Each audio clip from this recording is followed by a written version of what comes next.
we were so good together that I didn't want to lose that. So it was really a no-brainer. I had to do it. There was no other choice.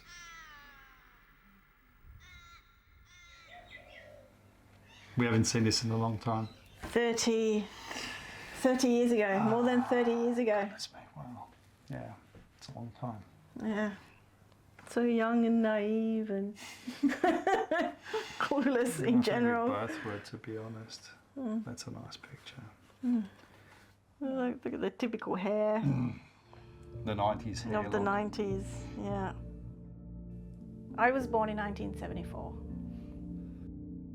There were 2 or 3 generations of Hungarians that grew up with not knowing what democracy was. I knew the rest of the world from documentaries.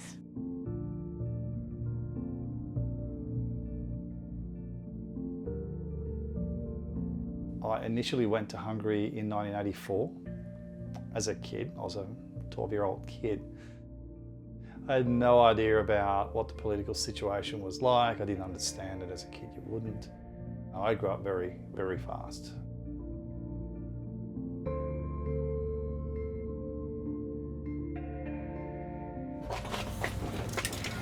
I have opened this garage previously, but I haven't really spent all that much time rummaging through all this stuff. Where do I start? This is an interesting one. This was the old, what they called a Zoll number plate from Germany when my parents and I bought this new vehicle in Munich in 1993 when we went to Hungary. Yeah, that was the number plate that was on it. Here we go. I think this is it. It's got a lot of small tapes in there. A lot of small DV tapes and a couple of high 8s. And VHS tapes too, brilliant. Going back, after the regime changed, we essentially moved next to a war zone. There was a war raging, and that was in Yugoslavia. By then the war had been going on for a couple of years, and that region always had political tension, and everybody knew that. So when the war broke out, I don't think anyone was surprised. It was very difficult to process. I got a letter from the Department of Defense in Hungary, and they wanted to draft me. And there was no chance in hell I was going to do that because one, even though I was a dual citizen, I still regarded myself as, still do of course, as an Australian. I think also they were really clinging on to people who were bilingual, especially English or German. And those people, which I found out later on, were sent off to the front lines into Yugoslavia. So, what I will do, the wedding video. Okay, now I'm going to see if this works. I'm a bit nervous, I have to admit.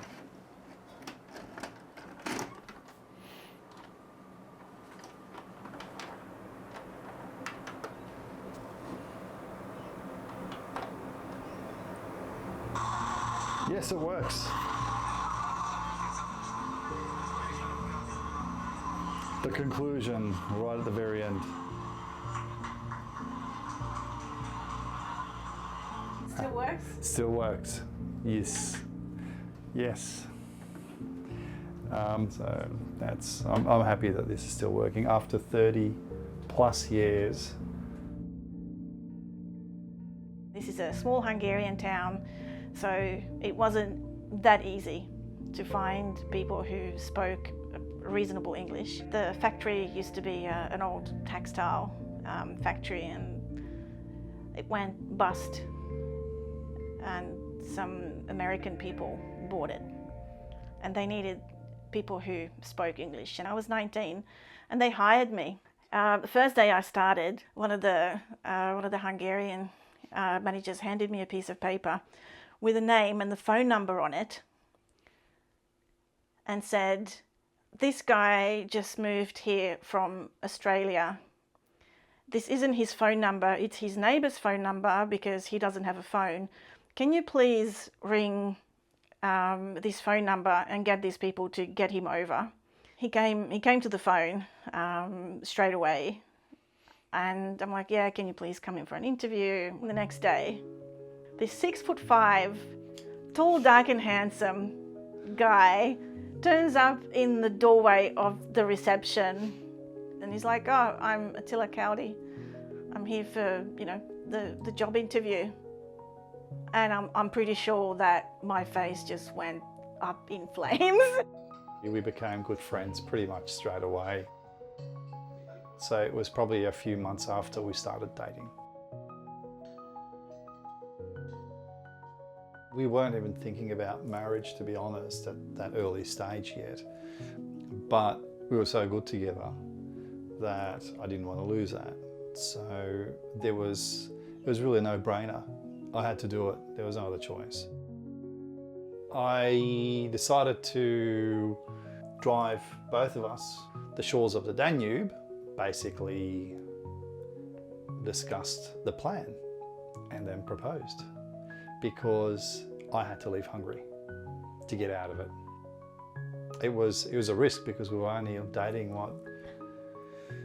about 2 or 3 months.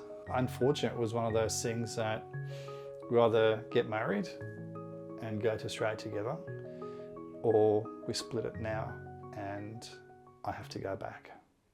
All I remember was not even hesitating to say yes.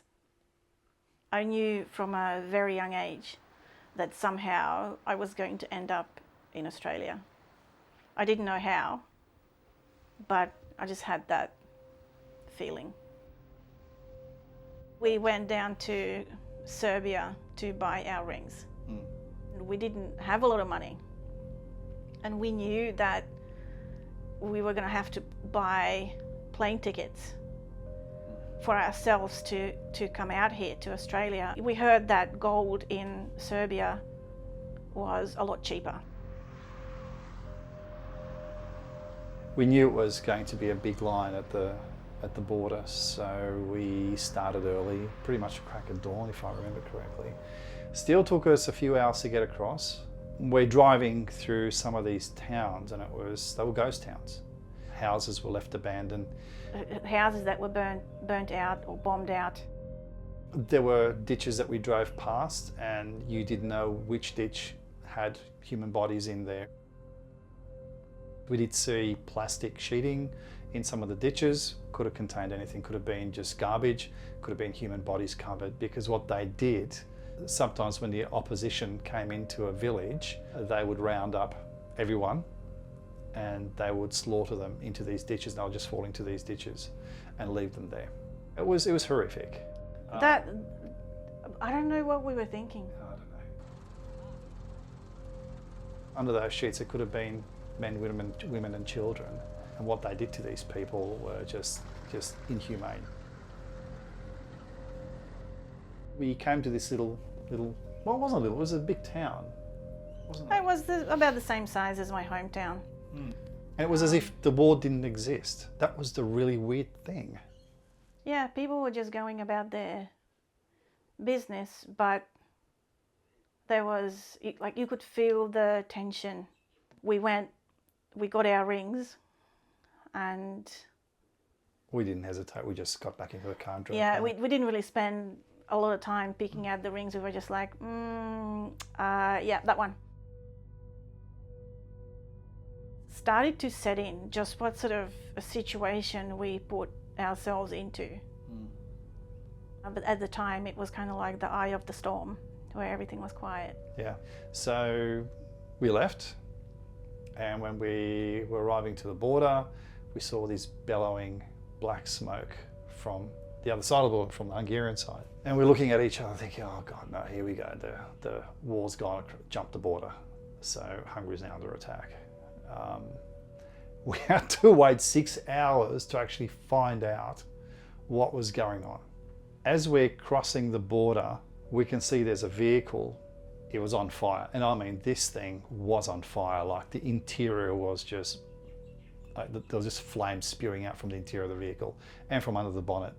We drove right next to this car. And I mean, we were about that far from this vehicle. The only way to get home was through there. But we had to get across. We had to go home. We couldn't go back. I wouldn't do that now. I wouldn't do this. I would be happy to go without a wedding ring, even, you know, because it's just not worth it. So we got married in Town Hall, then went to the church. And then, of course, it's tradition to get into the car, which is all decorated, to go around the main square, and, got all the other cars following, and everyone's hooting their horns, and it's loud. Can I have a look? Yeah. I kind of saw the end, like the last second. Okay, so hang on a second. That was a really long night. I think we finished at. Yeah, we went home something like 5:30 in the morning on the Sunday.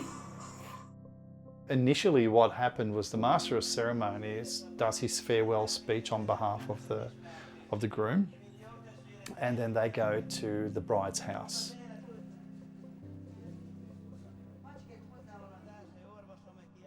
And being a little street, of course, you have about 100 people turn up. You have a band, a live band, all the guests. So for me, it was nerve-wracking because all these people are looking at you. I was very happy on the inside, but having all these people there and staring at you and everything else. And I think there's a photo where you can see how happy he is. Come midnight, the bride and the groom disappear and change into a different attire, which it kind of symbolizes the fact that the bride goes from girl to married woman, and the groom goes from boy to a married man. And then the dancing just continues. Until we out of the morning. I think we got home like 4 or 5 in the morning. Like 6. Yeah. But some weddings actually go for days in Hungary. After you got married, you made the decision to come to Australia. There's a photograph that was taken on your last day there. I was very, very pregnant. Very pregnant. At the time, I wasn't even supposed to fly. My drafting was due to take place that very same day when we were flying out. So we're driving up to Budapest airport, we get out, we're sort of hanging around and talking and saying our goodbyes, right? And then all of a sudden the loudspeaker calls my name and asks me to go to the nearest phone, or to reception, sorry. So I go to the phone and I'm thinking, I'm done, that's it, they're going to drag me off from here on because, they found out that I'm flying out.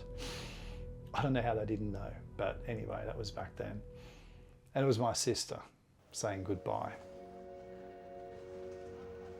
We were on, on edge all the way through until the plane literally took off and left the ground. And I found out from my next door neighbour, my friend, that very day in the afternoon, after the plane had dispatched and left Budapest airport, a military jeep turned up at my parents' place. Which was an empty house by Which was an empty because house we were at the all time. coming back here, yeah.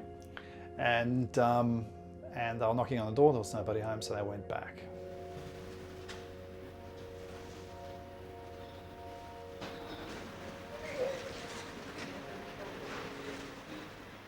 With the travel, with the plane, everything was exciting. I'd never been on a plane before, so that was like, ooh, and this was something new and interesting.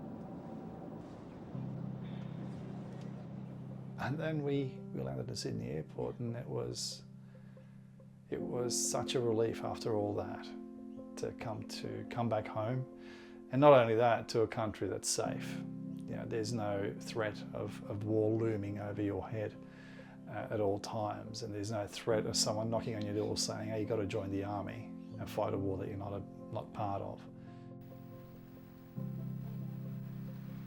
We connected with some Hungarian people through the club. I found those people to be kind of in between those two worlds, and I just wasn't there yet. I just came from Hungary, you know, and we couldn't connect. Because I was pregnant when we came here, 2 months later, there came you. The priority was to raise you and to create the life that we came here to create. Keeping cultural roots kind of, you know, went into the background. Making a living was a priority, and finding ways to cope as a new mother in a completely different culture. I copped a lot of flack from my relatives and from my friends and work colleagues. Literally no one ever said anything about, hey, you're pregnant, you're going to go over there and have a baby soon after you get there, and you're not going to have any support. Do you think you're going to be okay? Or, you know, if you think you're not okay, you know, you can reach out to me and whatever. No one said Quite that. sad, Not even my parents. We had no family, we had nobody here.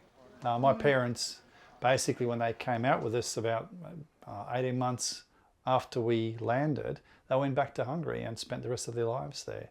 So we were left alone with a baby daughter, and it was just us three. She asked me, son, when I grow old, will you buy me a house of gold? And when your father turns to stone, will you take care of me? She asked me, son, when I grow old, will you buy me a house of gold? And when your father turns to stone, will you take care of me? I will make you queen of everything you see. I'll put you on the map, I'll cure you of disease. Let's say we up and left this town and turned our future upside down. We'll make pretend that you and me lived ever after happily. She asked me, son, when I grow old, will you buy me a... I can only imagine how challenging it was for you, though. And you know, I have great respect for you for doing what you did.